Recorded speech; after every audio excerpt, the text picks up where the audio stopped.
The theater lights were low, yet the atmosphere in the rehearsal hall pulsed with energy. For weeks, Sam Heughan had poured his strength, passion, and relentless discipline into preparing for one of the most demanding challenges of his career, stepping into the role of Macbeth. This wasn't just another part, nor a casual stage appearance. It was Shakespeare's most tormented creation, a role dark, layered, and mercilessly complex. And Sam was determined to deliver a performance that would etch itself into memory for fans and critics alike. From day one, his commitment was absolute. Early mornings bled into late nights as he dissected every line, every pause, every flicker of expression. He drilled the physical demands tirelessly, sword fights, blistering choreography, and dramatic falls that demanded precision and control. Castmates joked that Sam was training harder for Macbeth than he had for Outlander's battle sequences.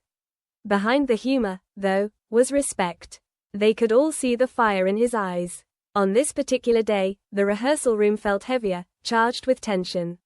The cast was running through a pivotal confrontation, the moment where Macbeth tips toward madness.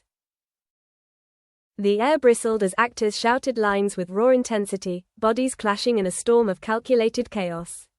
Sam, in simple rehearsal clothes, gripped a practice sword, sweat dripping down his face. He was immersed, giving the role everything. Then, in a split second, something went terribly wrong. As he lunged forward in a complex sequence, his foot slipped against the polished floor. The timing faltered by just a fraction. A twist, a jolt of impact, and the commanding Macbeth crumbled into a cry of pain. The room froze. "Stop! Stop!"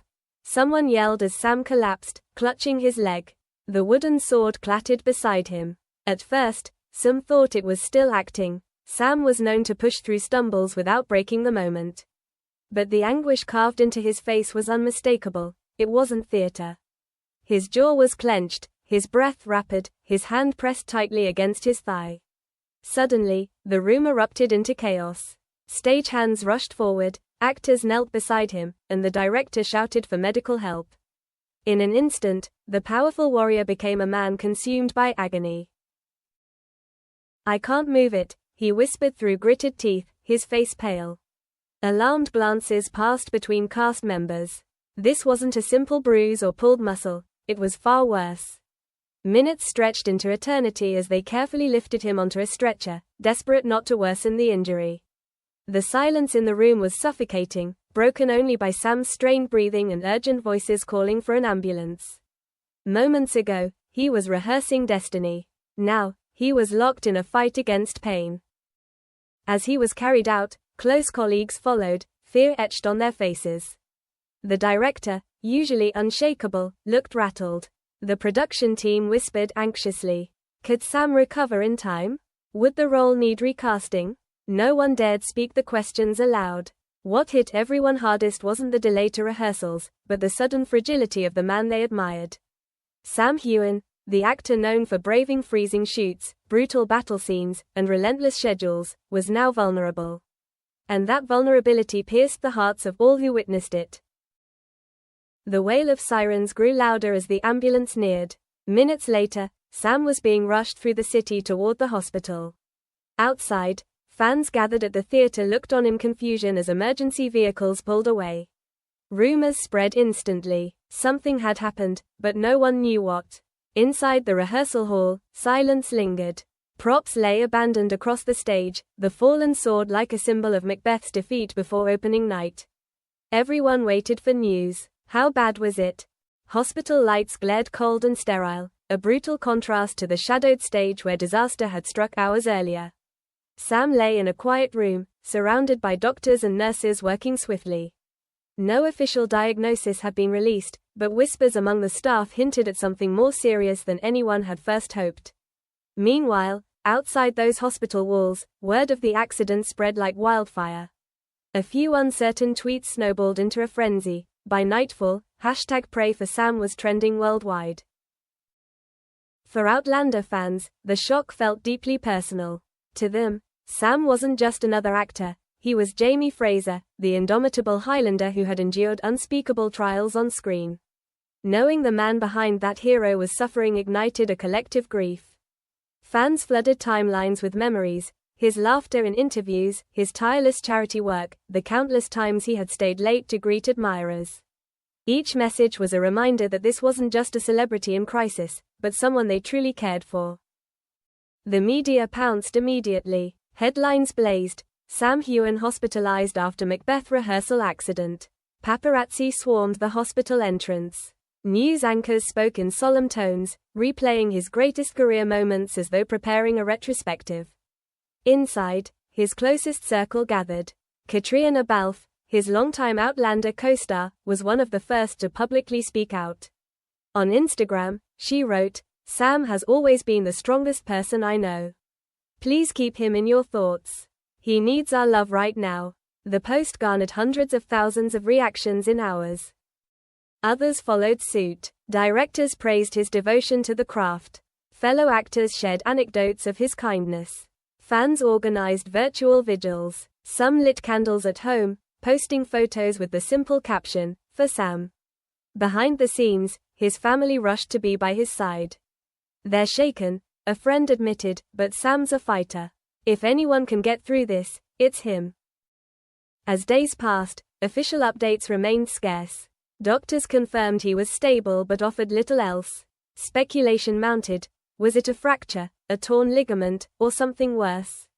The silence was unbearable. Yet, amid the uncertainty, something extraordinary emerged.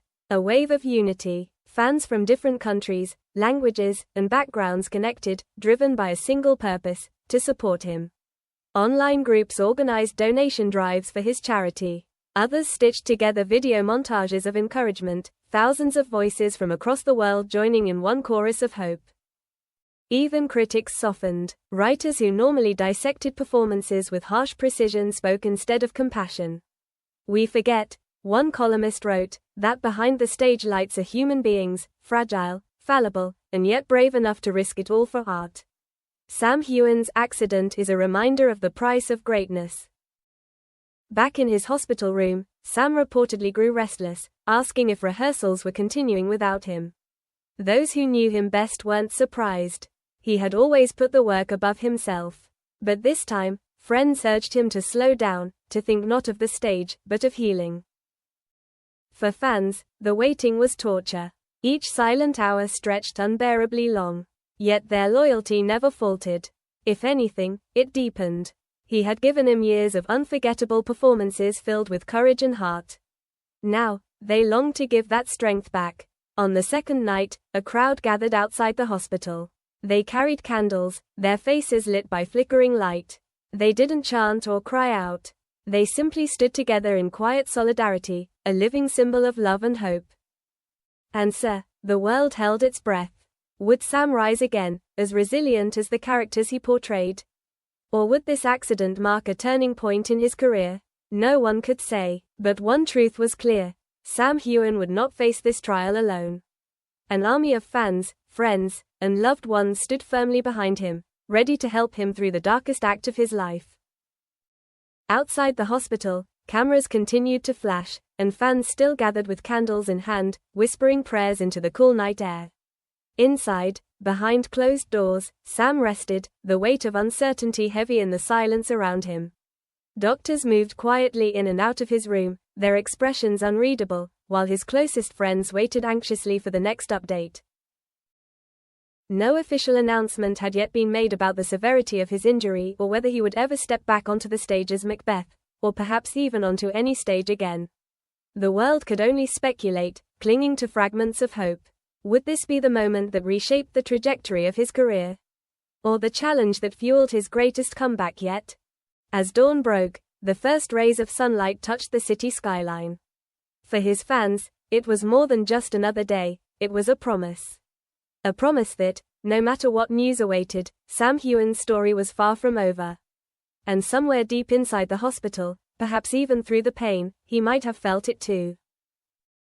Because sometimes, the greatest performances are not given on stage, but in the way one rises after being knocked down.